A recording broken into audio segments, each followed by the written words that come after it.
Hello, everybody, and welcome back to the Latino Vote podcast with me and Mike Madrid. We are less than 20 days now before the election. Everything is hot and heavy. People are moving around. I have been on what we call a polar roller coaster over the last 48 hours. I have been on the road in Arizona and Michigan. I'm back in D.C. today, but going to New York City on Friday. Mike, how are you doing? I have been watching you on social media, and you're like the road warrior, man. I think like I'm doing a lot of traveling, which I am. I think we've crossed paths in the air a couple times. You were coming from the East Coast to the West Coast, and I was going West Coast to the East Coast.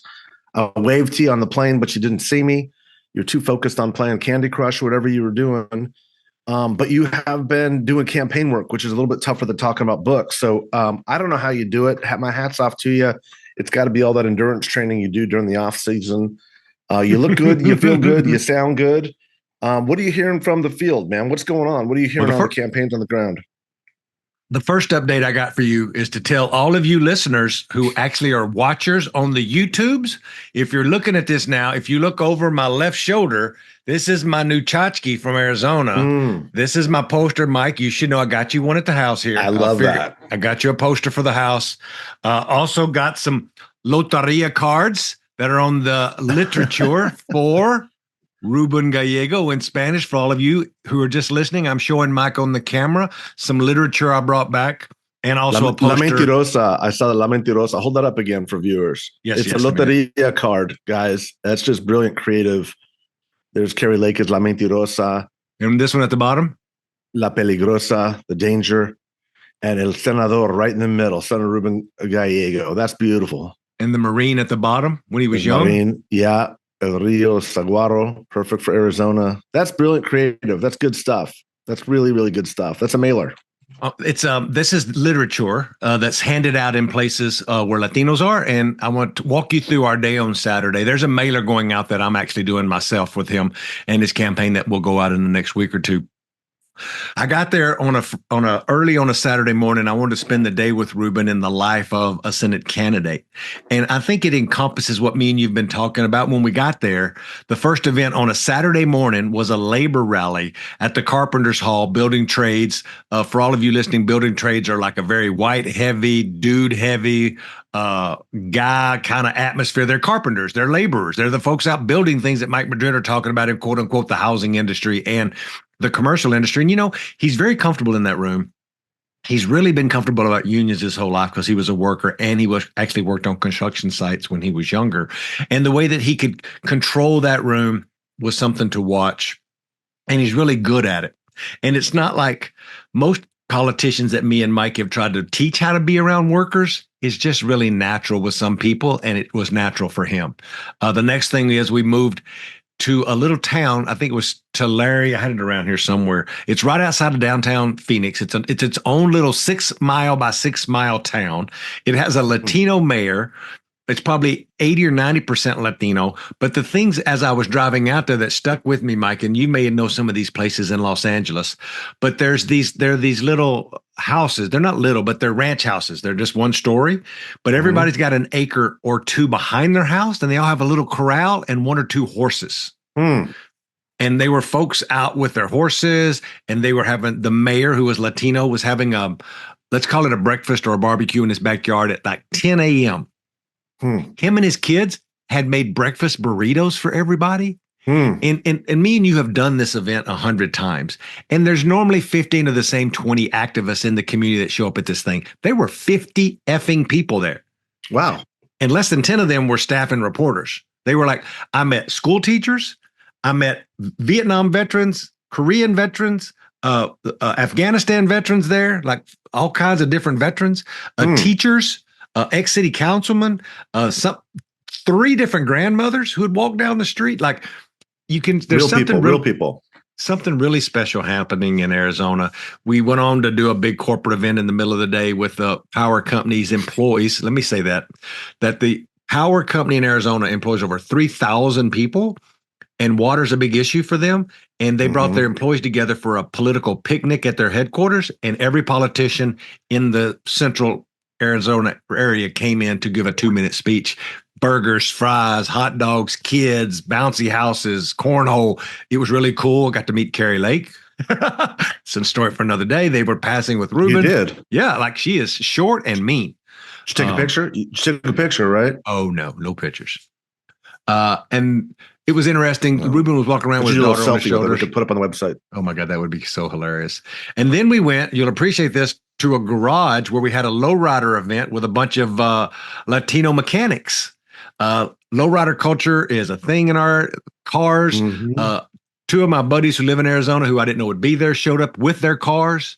Mark Cardenas, who's a former state rep. So the whole day is just like, man, I was impressed with what the local team. There's a 28-year-old Latina that's been there working since in January, she started Ilse. And Ilse has been organizing the community for Ruben, travels with Ruben a lot. She's bilingual. She worked in D.C. for a little while and had worked for Mark Kelly in the last election. Again, 23-year-old immigrant girl from Mexico who's a DACA recipient, who's like running shit there. Like I give her a lot of credit. It was so good to be around her. But watching this culturally competent campaign, you could see what me and Mike had been talking about actually come to fruition and see all the things. The day ended with a big like bus rally with women with Jill Biden around a choice issue because Proposition 193 is on the ballot, which is codifying Roe in the state constitution. I think I probably messed that up, but Mike, give me some feedback on what you heard there, but that was just the day in the life of one day. Just to mention, let me jump in again. On Monday, he goes to I flew back on Monday, but he went up to the Grand Canyon on Monday and hiked 13 miles down into the canyon to meet with one of the most remote tribes in the state because he made a commitment to meet with every indigenous tribe in Arizona and hadn't met with I'll mess up their name, but it's like Papasuis, and hiked 13 miles down in the canyon with the New York Times, with the Washington Post, with 8 other journalists who documented this whole trek down the canyon rim to the village, and then the ceremony at the end was really beautiful.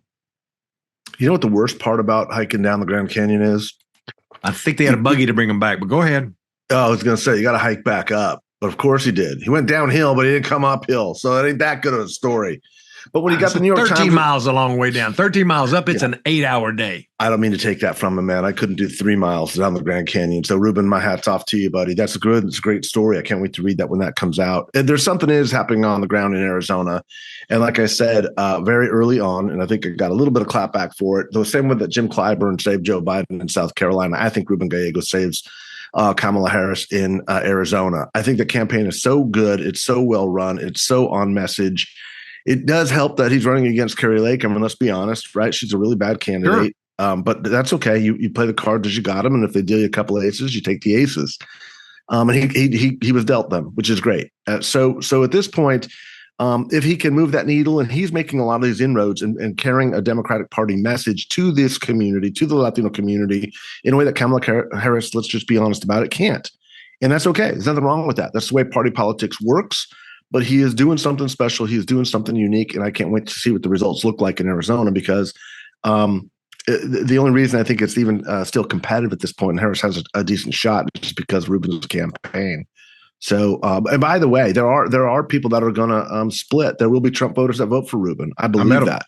I met him. Yeah, okay, well, there you go. So they're there. And people saying, oh, that doesn't happen in this day and age. These things don't happen. They do happen. They absolutely do happen. And there are people that are just not going to stomach Kari Lake for a whole lot of good reasons. They may be good Republicans who are just like, okay, I'm going to do what the party says. But I met Ruben. I know Ruben. I shook his hand. I like him. I'm not voting for Kari Lake. I'm supporting Ruben Gallego. And I think you're going to see a lot more of that in Arizona and a lot more of that in North Carolina than people expect. I think those things are going to happen. We can debate how much, but I do believe it is going to happen. Yep, I do too. And I met with some of the canvassers. They talked to me about some of the experiences they had at the door when they would meet people that they heard that the through line. So I interviewed a number of canvassers, and the folks that they said are voting for Trump and for Ruben, 2 different kinds of people. One is anybody that have any kind of a connection to military service, even old white men, they said, that are dyed-in-the-wool Trump supporters are like, but I'm with Ruben. He's a Marine. I was a Marine. I heard that a lot. He was a Marine. I was a Marine, and Marines stick together. And these are not Latino voters. These are white people in the suburbs, mainly white men. And then another group of people I talked to who are Latinos who are been Republicans. This ain't some of this swaying back and forth shit. Who would talk about Ruben being from the same state in Mexico with his family, that the same state that they're from, Tabasco, and that little things like that. Like it's just like the last thing I talk to men. I'm writing a thing about men. Every man that is not tied to the party in some way, I talk to at these events so that I could document that. And the through line was, and it seems very elementary, but it seems it's one of us, because I'd say, is it his military service? Is he's a father of this, amazing little girl and little boy? Is it he's had a great record, or his voting record, or some policy? They're like, no, you can just tell that we're around, politicians are full of shit, and Ruben's one of us. Like, Ruben's a guy that shows up at the backyard barbecue with a case of beer because people forgot to buy beer.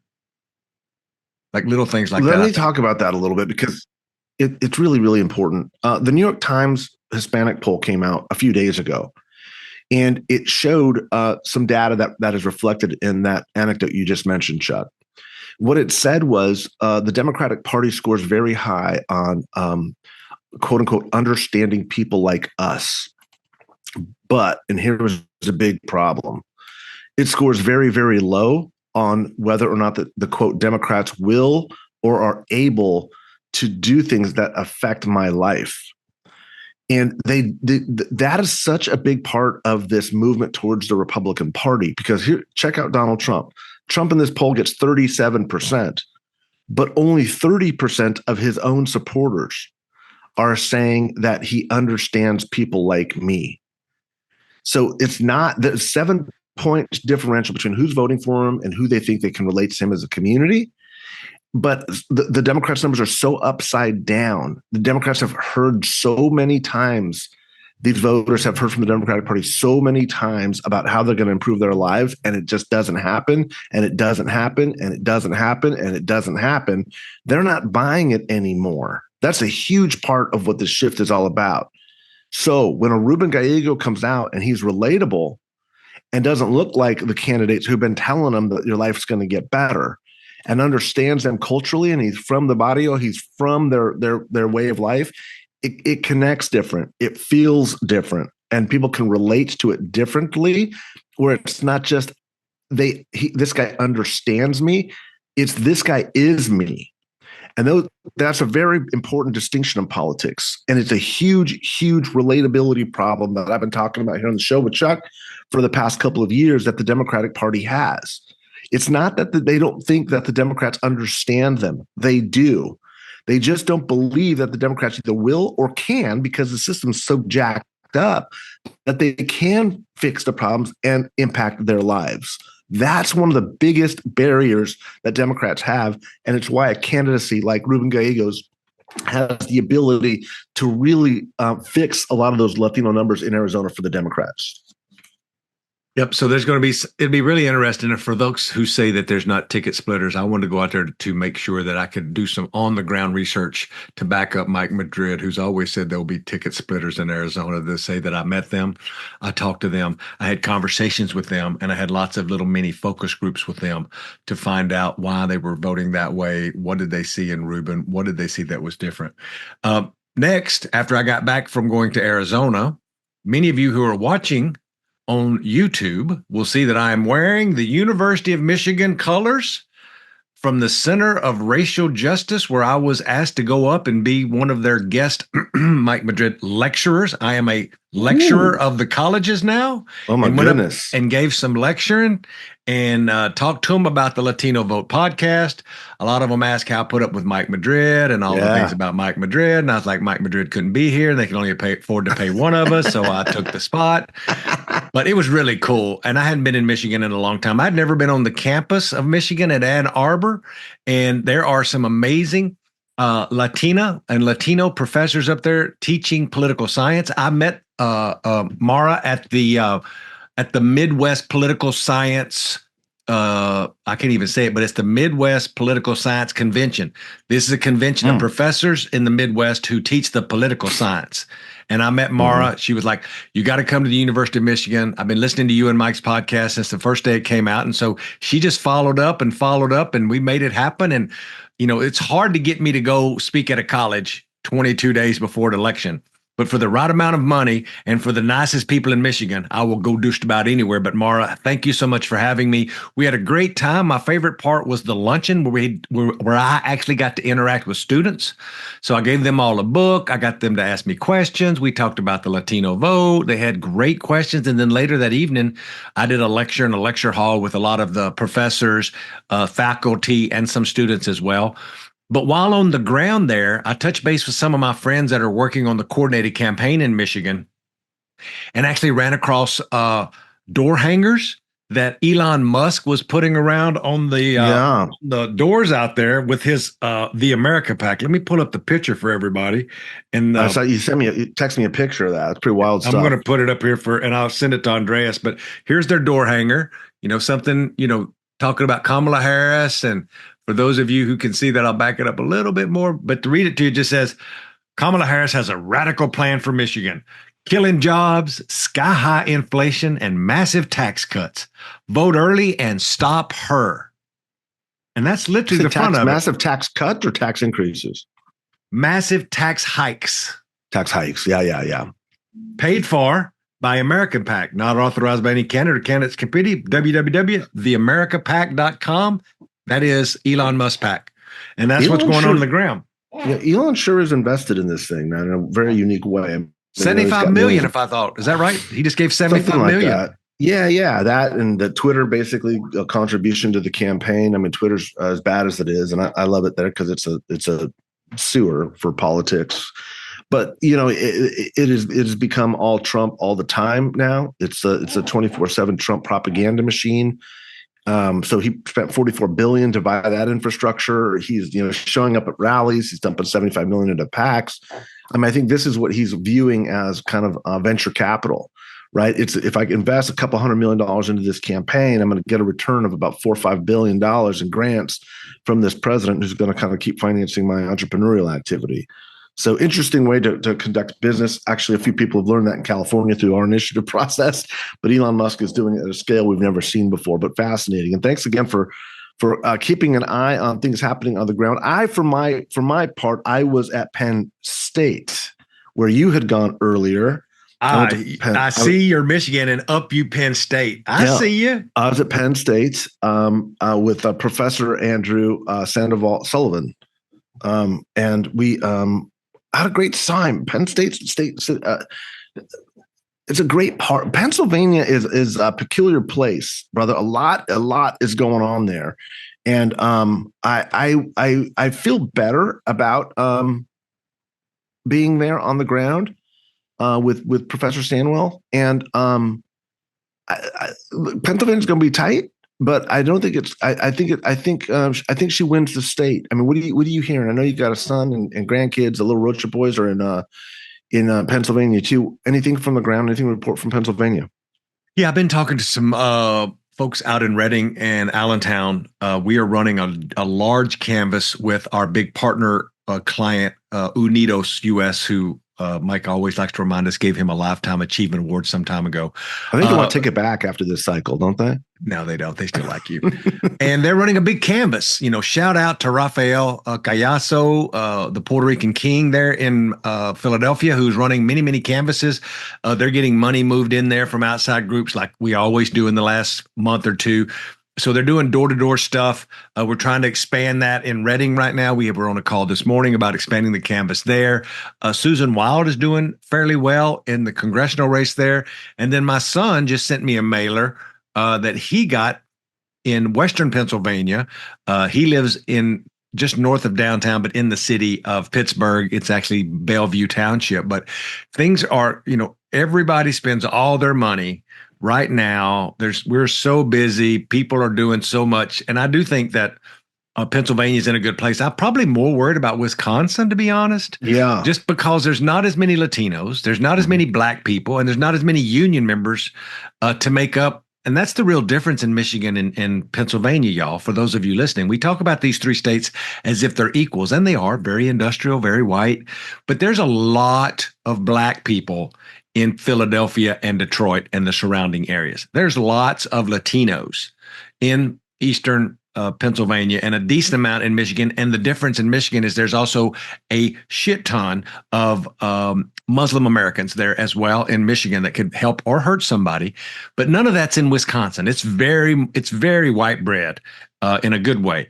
And in its old days, there was a whole paper industry in Wisconsin that was in the Fox River Valley. And that whole industry's been dismantled. They used to build things. I don't know if you know this. This is why you listen to the Latino Vote podcast, but there's only 2 places in America where Harley Davidsons are made, and one of them is in Wisconsin. So they make a lot of the Harley Davidsons in Wisconsin, and the other one is in York, Pennsylvania. So Harley Davidsons are only made in battleground states. Again, these plants have been around forever. So I worry a lot about Wisconsin and what's going on there as well. And I think the Senate race is really tight. And it was interesting, Mike. I don't know if you saw this, but there was a memo leaked from one of the RNCs that had some polling on it. Did you get a chance to see that? I saw the headline. There's some saying there's some danger signs, right? The Senate looked good. Like Ruben was up like 6, which is a little bigger than he's not up 6, but he is leading. But the Wisconsin race only showed up 1 in the Senate race. The Republican plus 1? Yeah. Yeah. And so and there's a long-term white woman who's been the senator there forever. And I'm just saying, watch Wisconsin. They're running great campaign. They're spending everything they can on her. And it's not because of the Democratic Party or the infrastructure. It's just the state is changing, like a lot of states are changing. As the union membership dies, Donald Trump has then gotten more of those union members to vote Republican. There's not a big base of minority voters, even though there is a robust Black and Latino population in Milwaukee. For all of you listening, very robust, but not like it was. But let's change the subject, Mike, and get you in here to talk about the Univision Townhall that happened last night. We're recording on a Thursday. We may get this out by tomorrow, but probably Monday. We'll see what Andres can do over with the magic computer board. But I didn't know if you had a chance to see any of the feedback on the Trump Univision Townhall. I saw some of it. I think there was a couple of things that were different about this town hall than we saw, I think, with both Kamala's or town halls in the past. The first is in the same way, and we're going to talk about this, Kamala goes into enemy territory on Fox News. That's next. Univision, these are Spanish speakers, obviously by definition, and this is hardcore based Democratic vote.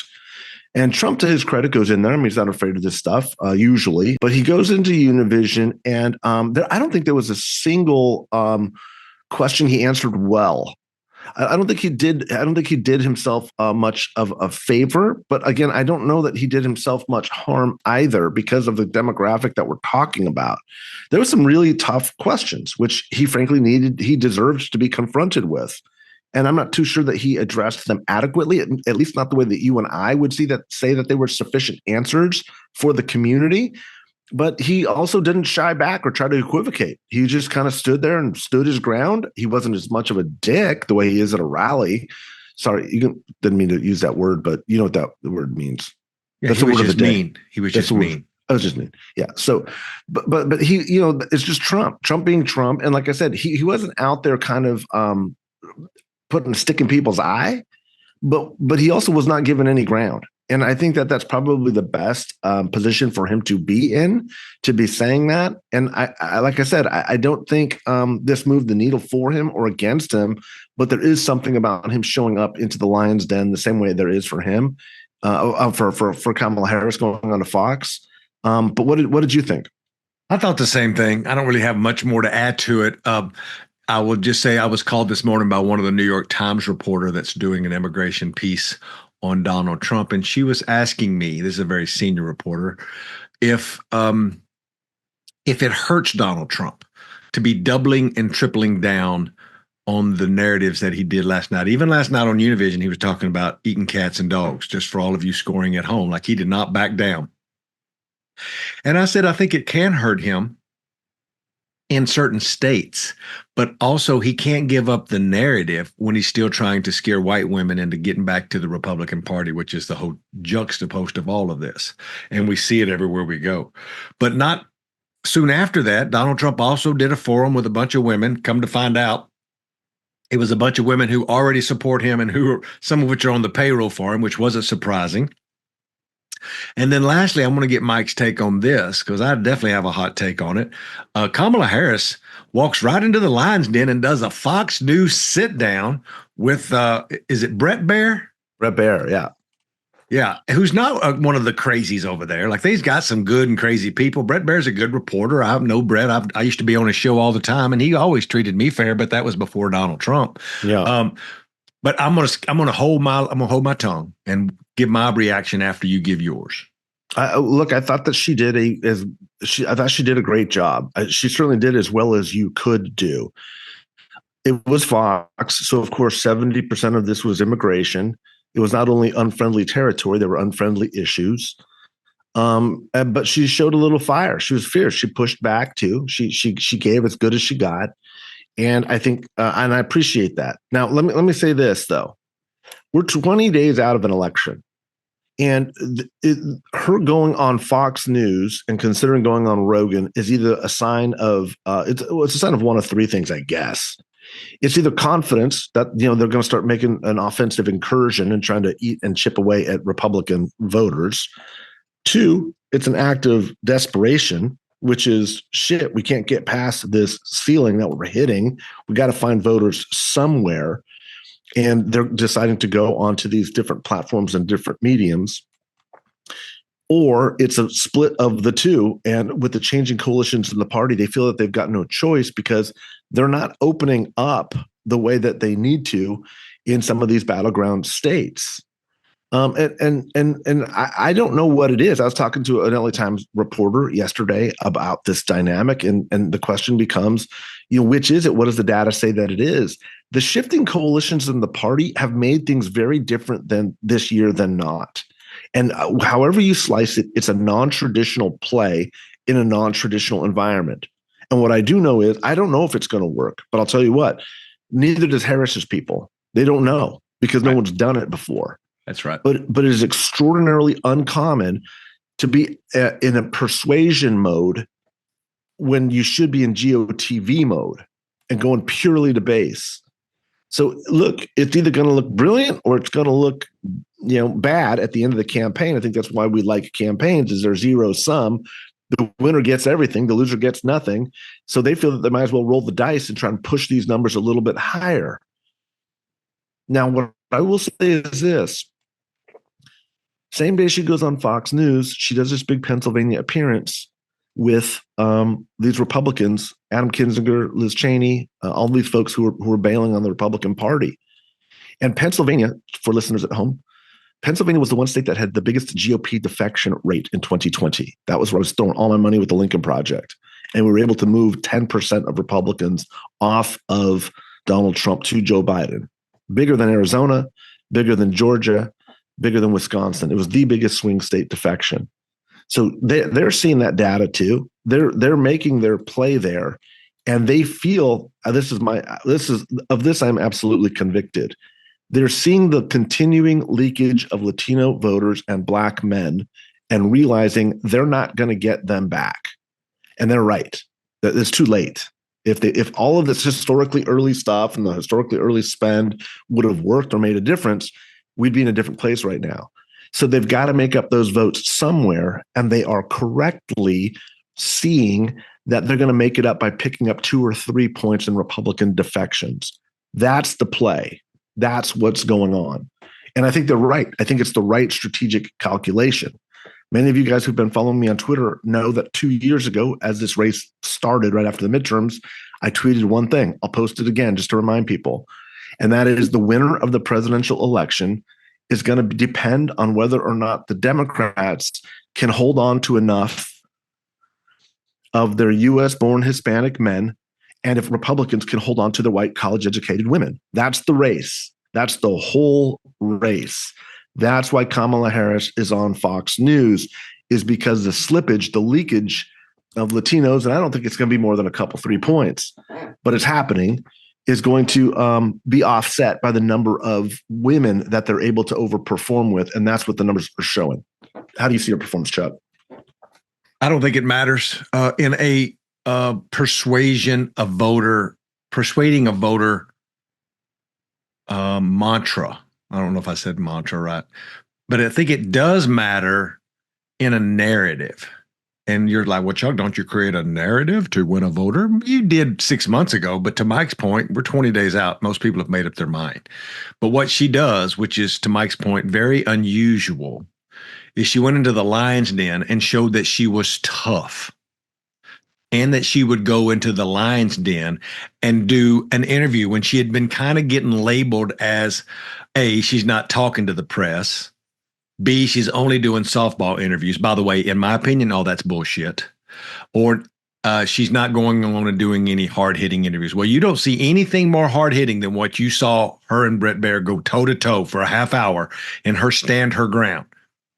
Because the reason people vote for somebody in a presidential election is they trust them, they like them, they think they'll do a good job, they're tough. All I've heard is that Democrats ain't tough, yada, yada. And so I think she got everything she needed out of it. I don't want to bemoan the point. I don't think there's a ton of undecided voters. Mike Madrid does make a good point about she's going to win this election on the back of college-educated white people. And the biggest swing voter in America right now, just for all of you who need to see that, is non-college educated white women. That is probably going to who decides the race.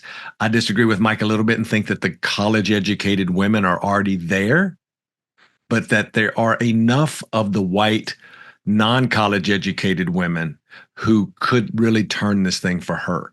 And that's with the Latino numbers are going to, in my opinion, again, and we're going to get to this here at the last point, I think we'll be where they were or a little bit better in the battleground states, which is the only thing I care about. I don't give a shit about a national poll. But in the battleground states, we're doing good with Latinos and we'll do even better by election day. And I think we'll surpass the Biden number in battleground states. And I think that there's going to be a little bit of a slippage with black men. Not a lot. And I'm never going to single out black men when there's lots of other people we could be singling out, like a lot of white men. But there's no doubt that it will not be 80%, but it could be 75%. There'll be a little bit, and that little bit will be made up by other white folks who really care about Dobbs and think that Donald Trump's an idiot, or Nikki Haley voters who think the same thing that are Republicans, by the way. So I think she did herself no injustice and that it went as well as it could have went. People can go back and forth about the policy nuances, which don't really matter as shit. Which lead me to my last point, which is going to be a little interview that I want to do with Mike Madrid to ask him about preparing for what happens after the election. As I was looking at the calendar this morning and doing days and days of preparation for this podcast, like I do, Mike don't do any, but I prepare for days and days getting ready for this. I realized that there are only going to be 2 more podcasts between now and election day, because I have a pretty good feeling we might do one the day after the election, actually.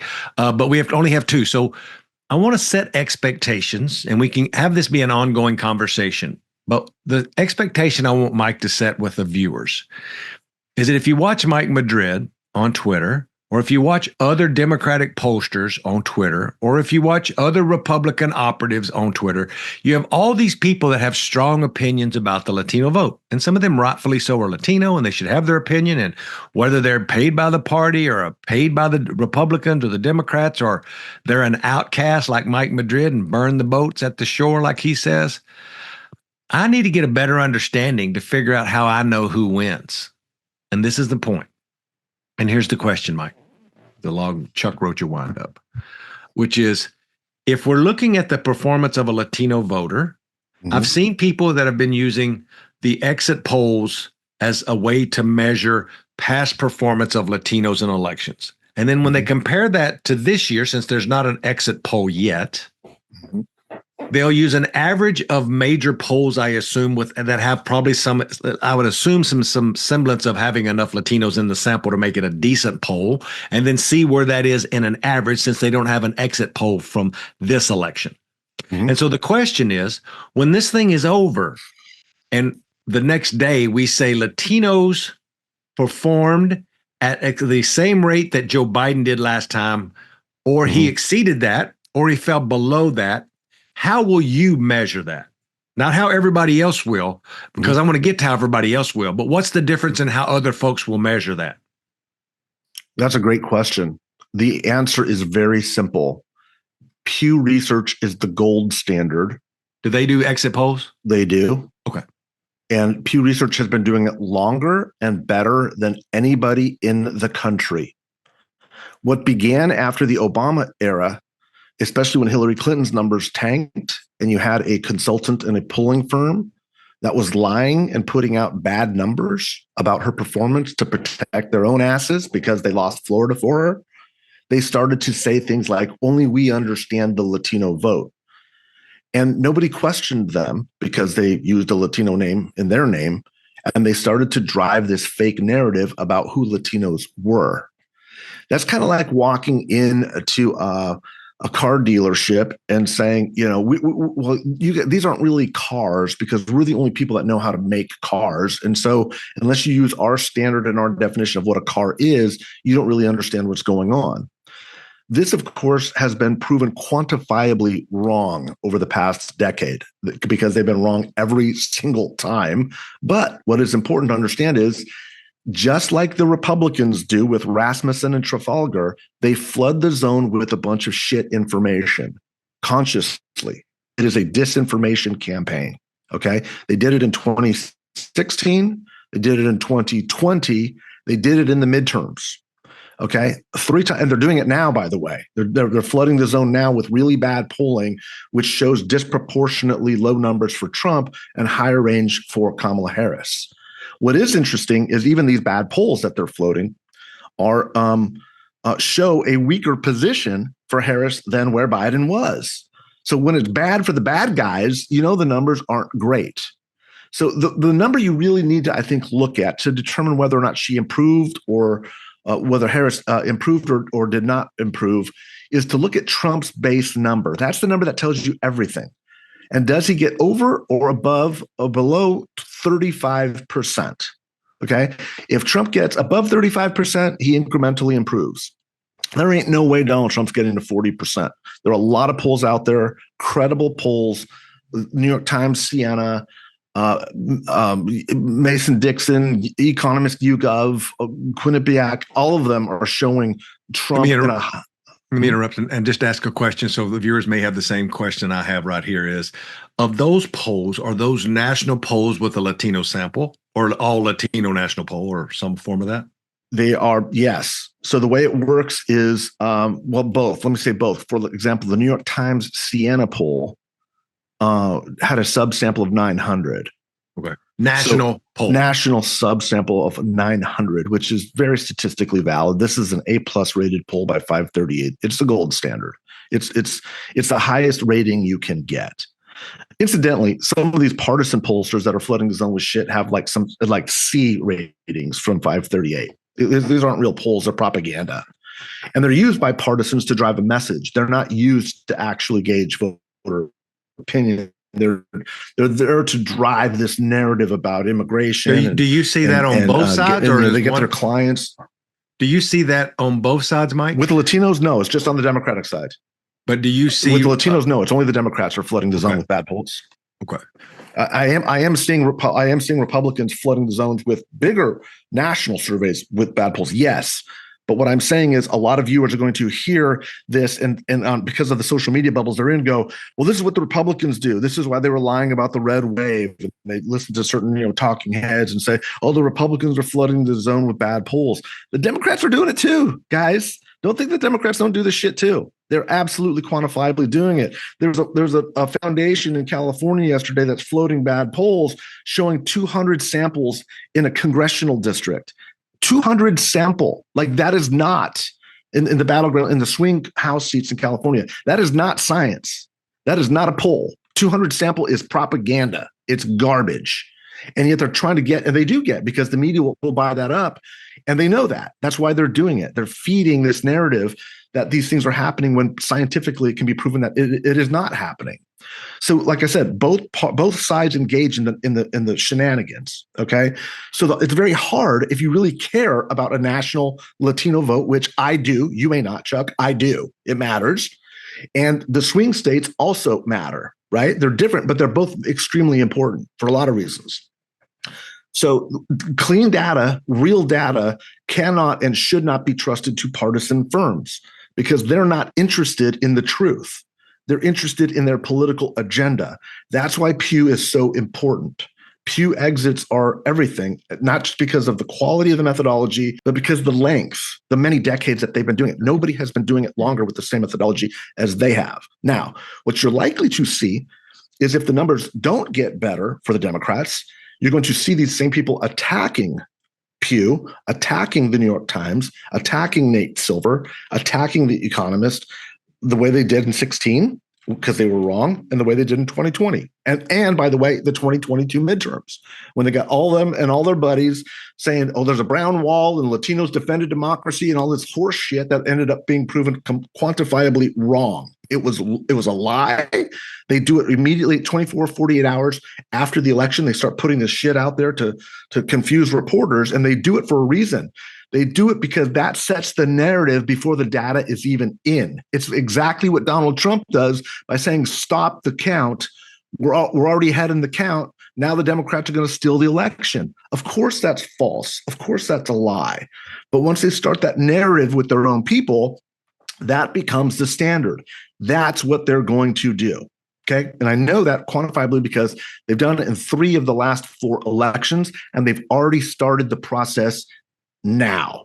So if you want to get a clean, honest, real assessment, whether Kamala Harris does better than Biden in 2020 or does worse, we will have that data. In fact, we can get Mark Hugo Lopez back on. He's been on our show before, or some of these objective researchers, not the partisans with an angle, not the guys that are making millions of dollars in contracts, shoveling shit for these guys, but honest, real, true data to get a sense of what happened. That's what I'm interested in.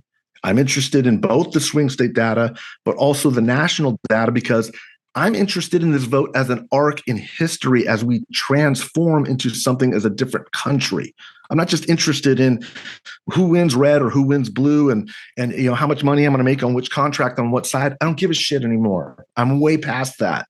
But what I am really, really pissed off about is that there are so many charlatans in this business that will just simply lie about what's happening now, lie what's happening in the last month of the election as a disinformation campaign, and lie afterwards to set a fake narrative. It has been proven false. It's continuing to be proven false.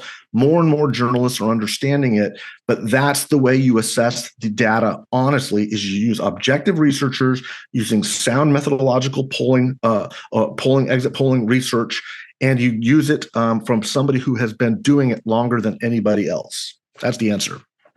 So I think that I have a lot of thoughts about this, but I don't know if I can keep them all in my mind at the same time, because I didn't want to interrupt you, because I always interrupt you because that's what I do. And I really work on trying not to interrupt you. And I think the first point is, when you see the averages, the thing that's been sticking in my head is maybe this New York Times thing where they show the exit polls of Obama, Clinton, Biden, and then they show the average of our polls today, and after the election, we'll have that same exit poll. Because I'm with you.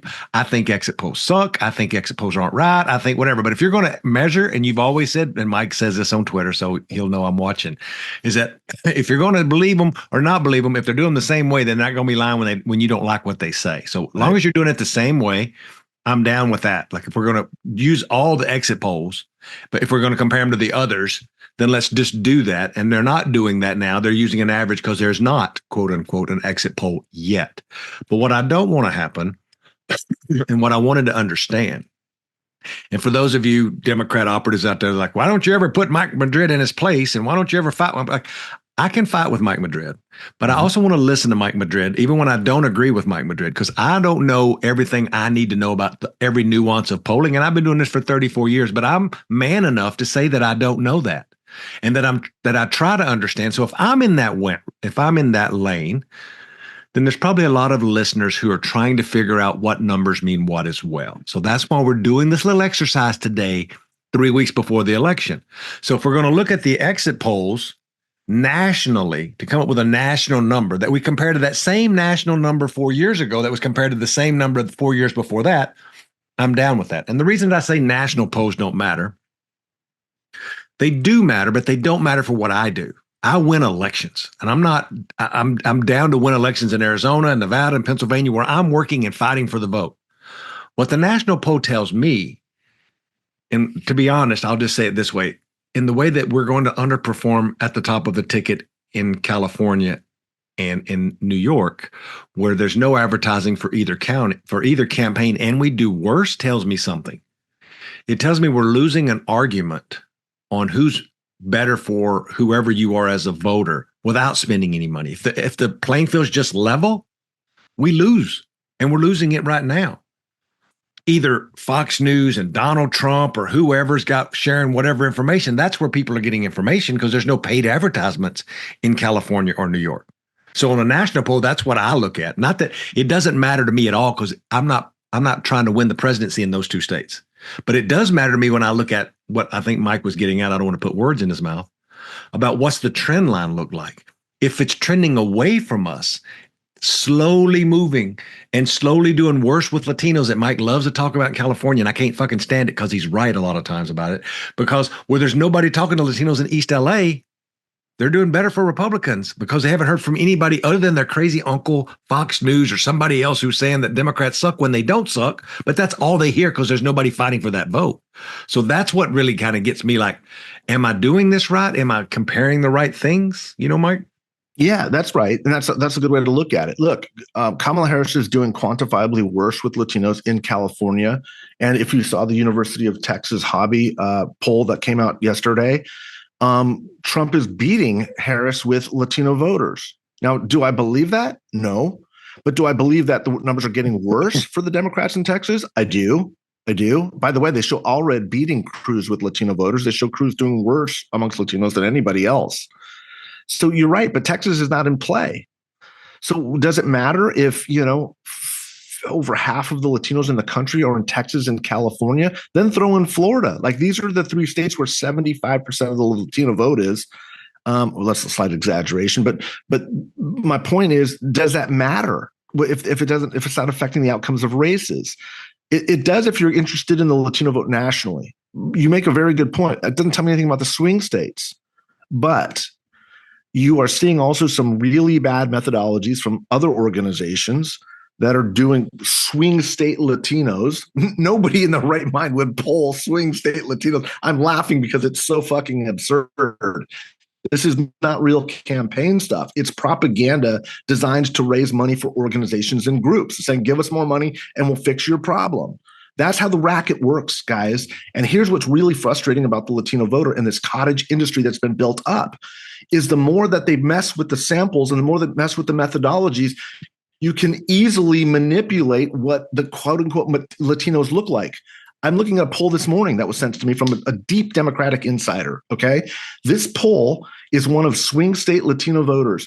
It has 44% Spanish language interviews in households in battleground states. Well, guess what? It's a dream list of a progressive, panacea here. We all want, amnesty for Latinos, and we want solar power, on every household, and Latinos want, free drugs and free, get rid of. It's absurd. There is no real person who believes that interviewing 44% households in Spanish is giving you any sense of a real credible read on what the Latino community believes. But again, these groups know that the press will pick this stuff up, because how does a journalist know? Imagine it this way: if Donald Trump's pollster was floating data out there saying that 90% of Republicans support the NRA's position on gun control, and they used a bunch of gun front groups to say that, would anybody believe it? Of course they wouldn't. So why do we when the Democrats do it? And look, I burned my partisan bridges down a long time ago. I take a backseat to absolutely nobody in this business. I actually stood up against my party when my party did bad shit.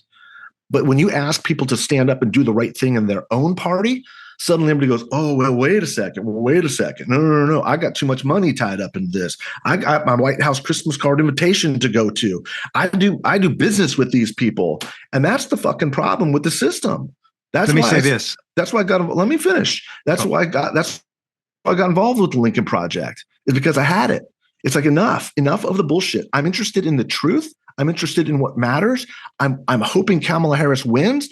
I'm hoping that she keeps Donald Trump under 30% of the vote. I hope he gets his ass kicked with Latinos. But the numbers are what the numbers are. And I'm not going to bullshit about it because I got tied up money in it, or I got relationships in it, or I'm worried about what the White House thinks. I don't give a shit. I don't care. What I care about is somebody telling reporters the honest to God truth. And I'm more than happy to have these conversations with just about anybody. I don't like platforming these charlatans, but I will absolutely have these conversations with anybody who's a true expert and understands this vote and understands polling and is a reporter who wants to be better backgrounded in this information. That's why all these reporters call me constantly every day when these polls come out and saying, what is this? Is this believable? Is it not? What's happening? What isn't happening? And it's why you see my name on all of this stuff. It's because I give them honest, decent analysis. And if it's bad for Republicans, fucking great. I say that. It's bad for them. If it's bad for the Democrats, same thing. I don't care. Not on anybody's side. What if it's the opposite of that? What if it is folks that are doing polls that don't release their polls, that do polls every week, and we do polls to inform decisions in campaigns, never giving them to the press because we don't want the press to see the real numbers, because we make decisions off of those polls. And let's just say, for example, that I'm working in a Senate race where I'm tracking Latinos every week, where I'm talking to Latinos every week. I have a pretty good idea where they are for the Senate race and the presidential race, because not only did we do an early sample, we did focus groups to do those. And I don't say this to say that the exit polls will be wrong, but I say that to say that it's one of the reasons I asked you this question this morning, which is I'm working in 2 or 3 different Senate races where I get to see the daily tracker, and we never tell anybody what the numbers are because we figure out other strategies, to Mike's point about how to raise money and try to use public polls and retweet public polls to try to get more donors to give us money, because we're not doing as good or doing worse, but we just can't give them our numbers. So I know what the Latino vote's going to be in a couple states because I just talk to them every week and spend not thousands of dollars, millions of dollars in polling in one state, which is crazy. And I think that's what bothers me, is that if it's an exit poll in that state or not, I'm trying to figure out how I center myself when I know what the numbers were forever. And maybe it's just my pollster was wrong, or maybe they were exactly right. I have no idea. And I'm not putting a cap or a caveat on it. I'm just trying to figure out how I deal with that when it's a state that I've been in and the Senate candidate or the presidential was doing this, but then all of a sudden there's some exit poll, or there's some whatever poll comes out after the election, to your point, whether it's partisan or nonpartisan, people trying to help themselves while putting out a good poll. When I'm like, motherfucker, I've been working in this state for a year. I've done $1 million worth of polling, and it's kind of close, but you're not exactly like, I'm just trying to figure, and you don't have to answer the question, Mike, but that's what I'm trying to center in my head. Yeah. So there's 2 things too. And I'm saying exit polls is what people should be looking at in the immediate aftermath, because it does give us that apples to apples comparisons. But there's a great data firm called Catalyst out there now. It's a Democratic firm, Democratic funded, Soros money. They're the ones that you should be looking at weeks after the election is certified, months after, to get a really good sense. Now, Catalyst is the one that proved, and this is when these guys had to be quiet, Democratic Soros-funded data firm proved that they were wrong in 16 and 20 and 2022. 8 points. 8 points. That's a Democratic Soros-funded firm saying that. It is contrary to everything that these campaigns were putting out and saying this didn't happen, this didn't happen. It did happen. It's like climate change. The Latino vote is the climate change of the Democratic Party. The science is telling people something, and there's these deniers in it who are just making money off of it and grifting off of it, and that's the problem. So what happens is if you're using one of these pollsters in a campaign, well, yeah, they're telling you something based off of really bad, easily disprovable methodologies that is saying you're much closer, you're much closer, you're much closer, or keep talking about this, keep talking about this, keep talking about this, when Latino voters don't want to hear about it. And that in a nutshell, Chuck, is the dilemma that I think Democrats have been in for the past 10 or 12 years. And now with Kamala Harris making this shift, she has exposed the scheme. She's proven that this stuff is not true. And you're not hearing a whole lot of clamoring from these advocacy organizations that have been pushing these issues. Why? Because they know the data is not real. They know that they've been pushing a narrative that is not accurate. They know that that is not where Latino voters are at. So if you're using somebody that is not giving you honest numbers, if you're a campaign, let me put it this way: if you're a Republican and you're running a campaign and you hire Rasmussen or Trafalgar, they may be telling you what you want, but you're not getting good information to run a campaign to win. You don't hire a partisan firm who's out there cheerleading and floating propaganda. You hire the best damn firm because you want real, honest data. And that's the dilemma I think Democrats find themselves in. It's the reckoning, as I call it. This is the reckoning. It's the realization that, holy shit, we have been sold a bill of goods. We have been going down the wrong path for a long time. And it's why Kamala rejected it and is ignoring those voices. And she's completely moved 180 degrees different, not just on immigration, on a whole set of issues. And it's because the adults in the room have stood up and said, enough, ya basta. We're not doing this anymore. We're not. This is the future of the country. Democracy's at stake. We're not playing the game anymore. You can keep getting paid, but go peddle that nonsense somewhere else. That's what's going on. Well, there's one thing for sure. We're going to have a lot to talk about over the next 2 weeks. And I'd also like to spend some time on some of this ad testing stuff that we're doing now when we're testing lots of ads. And I think there's going to be different takeaways from this election, all depending on who wins and loses. And what I'm trying to do and having difficult conversations about, like, what are the numbers? Where do the numbers come from? What numbers should we be looking at? Is because we're all going to be in the spotlight when the election's over to figure out what did happen, and knowing what's a good poll, what do we watch, and all of those things are important for everybody, because win, lose, or draw, I'm in charge of winning elections, and I want to have the best data and the best information I have to win elections. Do I think I'm a better strategist than a lot of people? Yeah. But just because of personal experience, I've got to trust the data, though. If I'm going to go buy a voter file and work with it, it's data. Like, I think we have a lot of problem in cleaning up our data, and we should clean it up, because I think we miss a lot of Latinos named Mary Johnson, who married Mark Johnson, who used to be Mary Gonzalez, and so on. But anyway, I like to get Mike Madrid all wound up on a Thursday before he heads into the weekend. I knew this data conversation was exactly how to do that. Where now he's going to have to go take a cold shower. Cup of coffee. Yeah. It's 8 o'clock in the morning in California. Yeah, we're going to have some good guests, guys, in the last couple of weeks of this thing. We've got a bunch of people knocking on our door, and I think we're going to probably have to do some rapid fire interviews and maybe push out. Maybe, I haven't talked to Chuck about this, maybe more than one a week as we kind of close this things up, because I know there's a lot of interest and there's a lot of great guests that we want to bring in, as well as get down to the nuts and bolts of some of these races. It's great to have Chuck on board because he is on the ground. He is spending money. He is seeing this huge tranche of dollars going into these districts. But we appreciate you. Love you guys. Make sure you're sharing this as much as you possibly can, especially into the stretch. Rate the show. Give us that thumbs up. Give us those 5 stars, because we need it. It helps the algorithm. It helps us expand the audience. There's nothing better than going to a Michigan or to a Penn State to go to these discussions. People saying, I've been listening to your show and love your show. I hate that Madrid guy, but I love Chuck, and vice versa. And that's okay. Look, I've been getting my ass kicked by Republicans for 30 years. If you think I'm afraid of a bronca with a bunch of Latinos, bring it on, brothers. Love you guys just as much. But let's have it out. Let's have that discussion, because through that, we get to better solutions for our community. That's what this show is all about. That's why we're here. And Chuck, why don't you take us out? Don't forget to like us. Don't forget to share. Don't forget to call your mom if you're lucky enough to have her with us. And until next week, this is the Latino Vote Podcast, and things are just going to get crazier and hotter as we go. Y'all be good.